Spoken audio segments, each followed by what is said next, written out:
Here, Mark Abrams, along with a special guest here, undefeated 1-0, 1 KO, the former Dartmouth wide receiver, rejoining us tonight, Victor Williams, who fights Saturday at the 2300 Arena in Philadelphia. What's up, Vic? Yo, what's going on, Mark? It's a pleasure What, to chat with you again. what's going on? No, it's all pleasure's all ours. So you're fighting this Saturday. Tell us who you're fighting. Fighting a guy named Jeff Bozier. He's making his pro debut in boxing. I think he's got a pretty good MMA background. I think he's got about 9 or 10 fights. I haven't watched any video on the guy. I know he's trained with some pretty good people in the Baltimore area, so I expect it to be a good competition. I'm excited for it. It's another challenge. So he said about 9 or 10 MMA fights. Do you look at those just to get a gauge of how tall he is, what he looks like, how he may maybe tip a punch or? No. I for this fight, I kind of just went off of what my coaches told me. They watched him. They looked at the stuff that he's done. But for me right now, it's just about me and me doing the things that I need to take care of and adapting in there based off of what's going on. They told me what he does. They told me what he likes to do and the things that he's, what his tendencies are. And I'm just listening to them and making the preparation based on that. So they've at least looked at film on him, though. Yeah. Gotcha. So we're heading back to the 2300 Arena where about 3.5 months ago you had your pro debut, a first round knockout. So what's it been like the last couple months after that? It's been good, man. Just on the grind, staying ready so I don't have to get ready. It's just been honing my skills and focusing on the things that I need to focus on and improving my conditioning and just making sure that I'm prepared to go whenever, wherever, against whoever. So just more the same, really. How much confidence do you have now compared to this time before your pro debut? Obviously, I don't care what anyone says. Anyone who hasn't fought in a professional fight, I mean, I haven't, but I would imagine no matter how confident you are, there's probably always some sense of the unknown, and now you kind of know what it's all about. You're like more confident, more how things play out inside a professional boxing ring. Yeah, I think it'll be more comfortable for sure, but I think every time you step in there, it's a learning experience, So by no means am I coming from the perspective of like I've arrived, you know what I mean? Yeah. So I think that I'm really just taking it one day at a time, focusing on being present, and not taking anything for granted because anything can happen in that boxing ring, and the second that you relax, that you kind of take a breather, that's when it tends to happen. So for me, maybe it's a little bit more familiar, but I've been competing my entire life. So that's not a phenomenon that's new for me.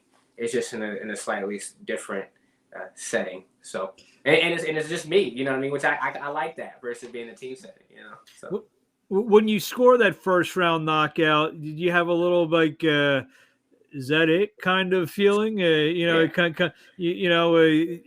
was supposed to be 4 rounds. It's it. So done, huh? You have a little bit, going through your mind a little bit.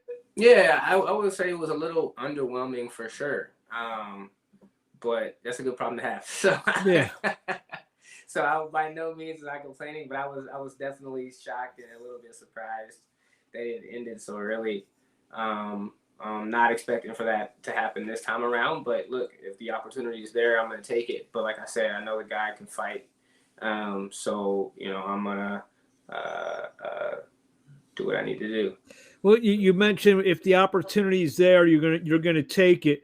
Obviously the result was what it was, but did you see when you scored the knockout that it was the opportunity or was it just a punch? You hit him the right way and what transpired?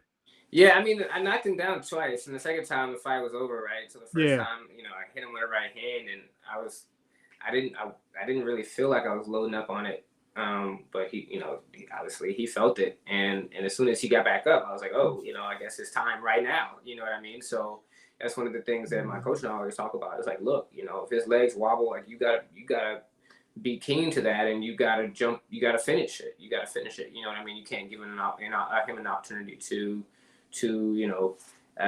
get back into his rhythm, or come to, or get his legs back, or whatever you want to call it. So yeah, I mean, I saw that he was hurt, and had to jump on it. Better feeling, knockout or touchdown? Whew, I would definitely say a knockout. I would definitely say a knockout. Yeah, definitely both of them feel pretty good though. One of them's a team thing. One of them's like a mano a mano thing. So it's slightly different, but both at Dartmouth, did any of the touchdowns that you've caught, did you like catch over a falling defender and kind of look down at him, kind of like you would do after knocking a guy out? No, I mean, usually I was running by people and catching, overhead things, or, I mean, I definitely, or catching balls on the sideline, cutting up the field. I'm 5'8.5", so it wasn't like I was, Randy Moss and everybody. But there are a couple of one-handed catches that I made that, made me feel pretty good. And, when I'm like shaking people on the field, when I used to shake people on the field, that felt pretty good. But now I can't, recall an opportunity where I was like mossed somebody in college and stood over them like you would in the boxing ring. So you score the knockout, and the crowd's going crazy and everything like that. What, like you said, that's an individual achievement. Football, usually, a quarterback has to make a good throw. Maybe you have to do a couple things, maybe get a couple blocks downfield. So that's the whole thing. This thing was all you in April. Yeah, all me. Yeah, so, I mean, my coaches couldn't get in there and do it for me, so had to take care of it. Is that what you mean? It's a different kind of feeling that it's all you rather than the whole team effort there. Absolutely, exactly. That's exactly what I mean. Yeah.